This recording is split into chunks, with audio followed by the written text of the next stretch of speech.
सुप्रभात बच्चों। आज हम पढ़ने जा रहे हैं पाठ 2 योग और स्वास्थ्य।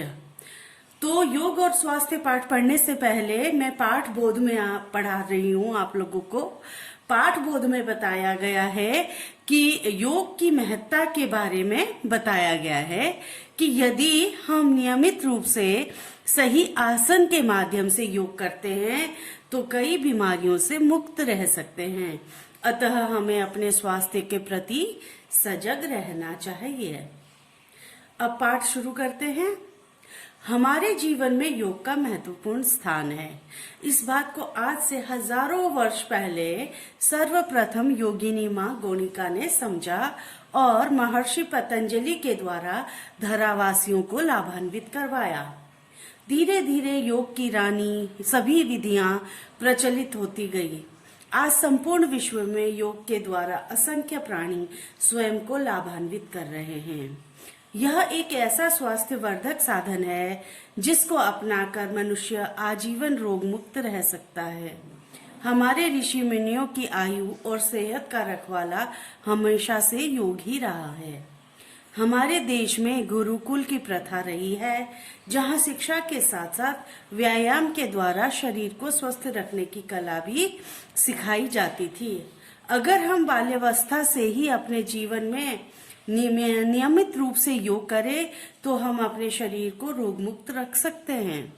योग की अनेक विधियां भी हमारे अंगों से संबंध रखती हैं। हाथ के लिए, पैर के लिए, आंखों के लिए, कानों के लिए, शरीर की हड्डियों के लिए अर्थात शरीर के प्रत्येक अंग के लिए अलग अलग योगासन हमें दुर्लभ वरदान स्वरूप मिले हुए हैं।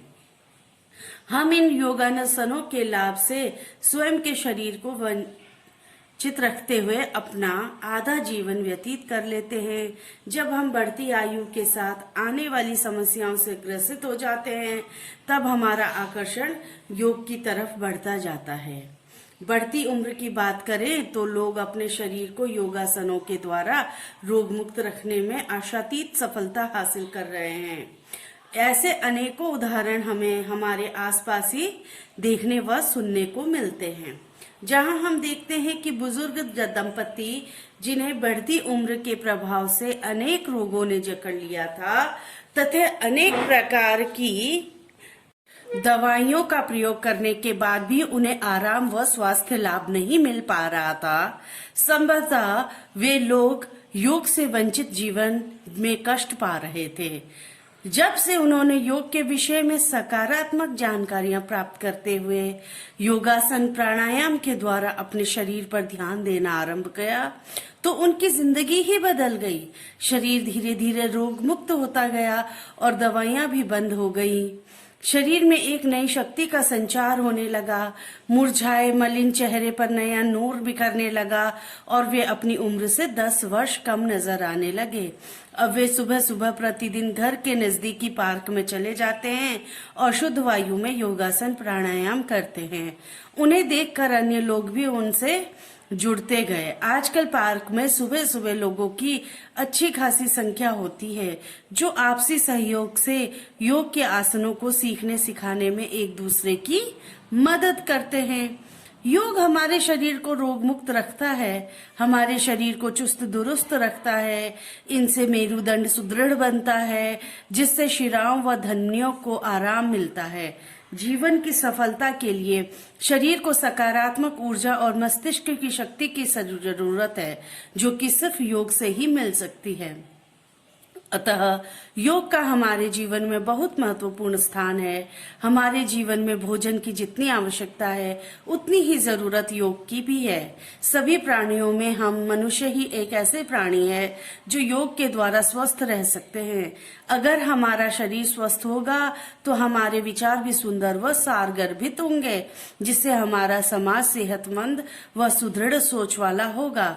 सुदृढ़ सोच वाले समाज से ही राष्ट्र का निर्माण होता है। स्वस्थ सेहतमंद जनता ही अपने राष्ट्र की उन्नति का ध्यान बखूबी स्वस्थ तरीके से रखने में अपना योगदान कर सकती है। अतः हमें योग को अपनाकर अपना जीवन रोग मुक्त एवं स्वस्थ बनाना चाहिए और राष्ट्र की उन्नति में अपना योगदान देना चाहिए। इसकी लेखिका हैं नीलम अरोड़ा जी। तो हमारा पाठ तो यहाँ समाप्त होता। अब करते हैं हम इस पाठ के लिखित और मौखिक प्रश्न। सबसे पहले हम करते हैं मौखिक प्रश्न। निम्नलिखित प्रश्नों के उत्तर एक वाक्य में दीजिए। योग किस अवस्था प्राचीन काल में शिक्षा प्राप्ति के लिए कहाँ जाते थे? प्राचीन काल में शिक्षा प्राप्ति के लिए गुरुकुल जाया करते थे। योग किस अवस्था से आरंभ कर देना चाहिए? योग बाल्यावस्था से ही आरंभ कर देना चाहिए। शरीर को रोग मुक्त रखने के लिए क्या आवश्यक है? शरीर को रोग मुक्त रखने के लिए हमें योग की आवश्यकता होगी। अच्छे विचारों के लिए क्या आवश्यक है? अच्छे विचारों के लिए स्वस्थ शरीर की आवश्यकता होती है। योग राष्ट्र की उन्नति में किस प्रकार से सहायक है? यदि राष्ट्र के नागरिक स्वस्थ होंगे तभी वह देश की उन्नति में अपना योगदान दे सकते हैं। दुर्बल और बीमार व्यक्ति वो किस प्रकार से राष्ट्र की उन्नति में सहयोग कर सकता है? इसीलिए सबल और रोगमुक्त नागरिक राष्ट्र की उन्नति में सहायक हो सकता है। अब हम करते हैं लिखित प्रश्न। निम्नलिखित प्रश्नों के उत्तर विस्तार से दीजिए। मानव योग की ओर कब आकर्षित होता है? अब इसका उत्तर आएगा, मानव योग की ओर कब आकर्षित होता है? जब उसका शरीर दुर्बल होने लगता है, उसको बीमारियां पकड़ने लगती है, उसके शरीर में हड्डियों में दर्द होना शुरू होता है, पाचन क्रिया ढंग से काम नहीं करती, अनेक प्रकार की छोटी छोटी बीमारियां उसको घर कर लेती हैं।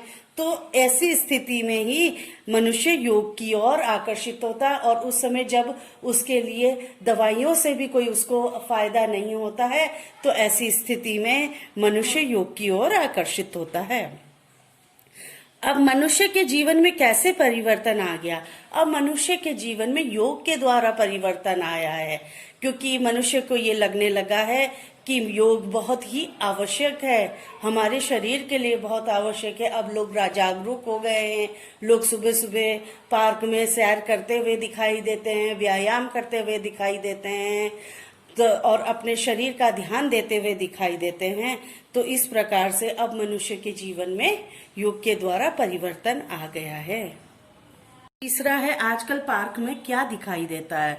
आजकल पार्क में लोग सैर करते हुए दिखाई देते हैं, लोग कसरत करते हुए दिखाई देते हैं, लोग व्यायाम करते हुए दिखाई देते हैं, लोग दौड़ लगाते हुए देखते हुए दिखाई देते हैं।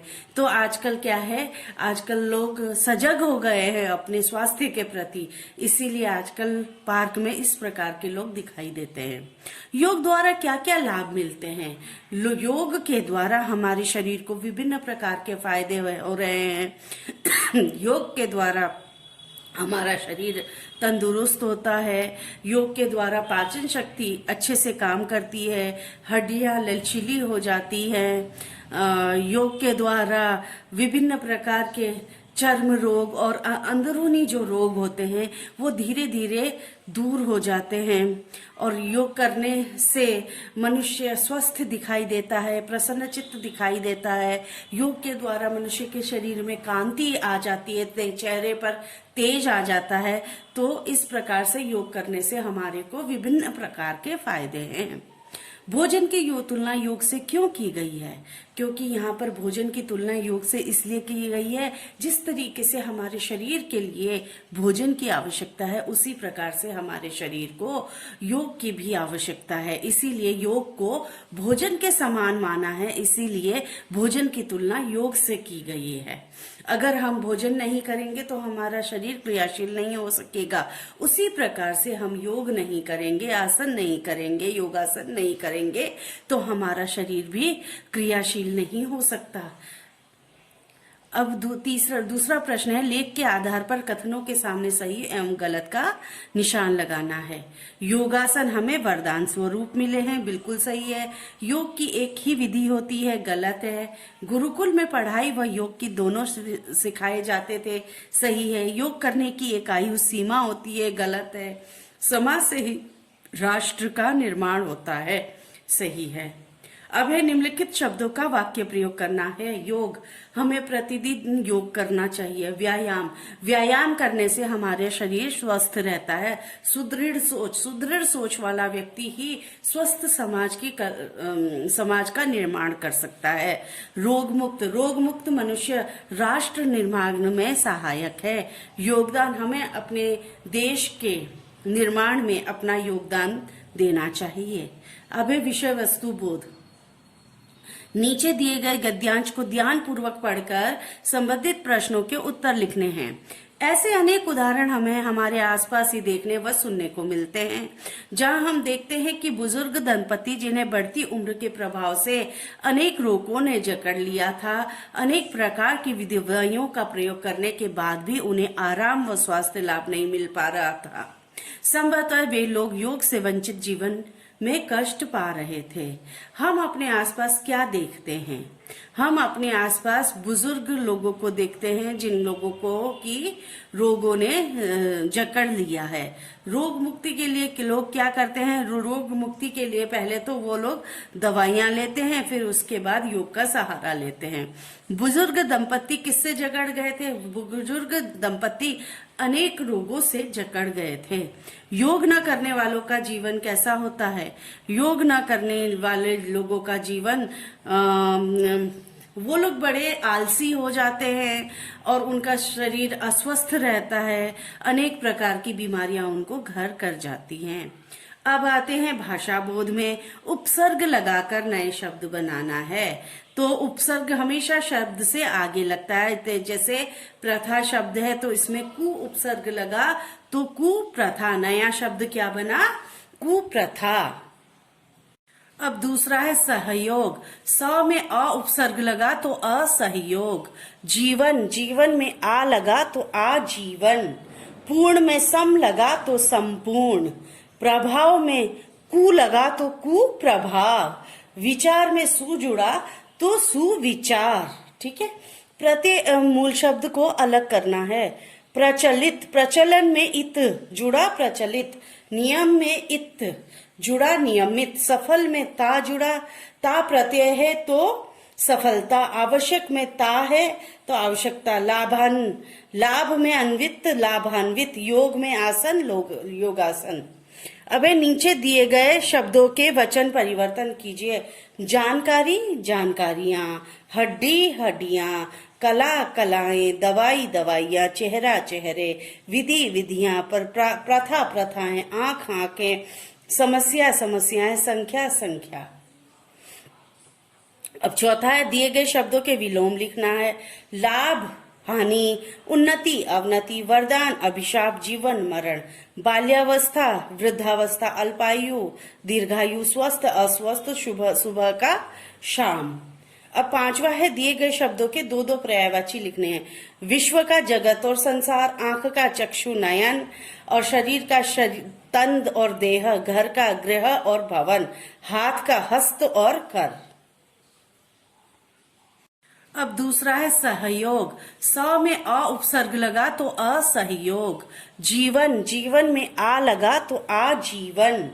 पूर्ण में सम लगा तो संपूर्ण। प्रभाव में कु लगा तो कुप्रभाव। विचार में सु जुड़ा तो सुविचार। ठीक है, प्रत्येक मूल शब्द को अलग करना है। प्रचलित, प्रचलन में इत जुड़ा प्रचलित। नियम में इत जुड़ा नियमित। सफल में ता जुड़ा, ता प्रत्यय है तो सफलता। आवश्यक में ता है तो आवश्यकता। लाभान, लाभ में अन्वित लाभान्वित। योग में आसन योगासन। अब नीचे दिए गए शब्दों के वचन परिवर्तन कीजिए। जानकारी जानकारियां, हड्डी हड्डियां, कला कलाएं, दवाई दवाइयां, चेहरा चेहरे, विधि विधियां, प्रथा प्रथाएं, आंख आंखें, समस्या समस्याएं, संख्या संख्या। अब चौथा है दिए गए शब्दों के विलोम लिखना है। लाभ हानि, उन्नति अवनति, वरदान अभिशाप, जीवन मरण, बाल्यावस्था वृद्धावस्था, अल्पायु दीर्घायु, स्वस्थ अस्वस्थ, शुभ सुबह का शाम। अब पांचवा है दिए गए शब्दों के दो दो पर्यायवाची लिखने हैं। विश्व का जगत और संसार, आंख का चक्षु नयन और शरीर का तंद और देह, घर का गृह और भवन, हाथ का हस्त और कर। तो ये थे हमारा पाठ योग और स्वास्थ्य, ये यहीं पे अब समाप्त होता है। आशा है बेटा आप लोगों को ये पाठ अच्छे से समझ में आया होगा।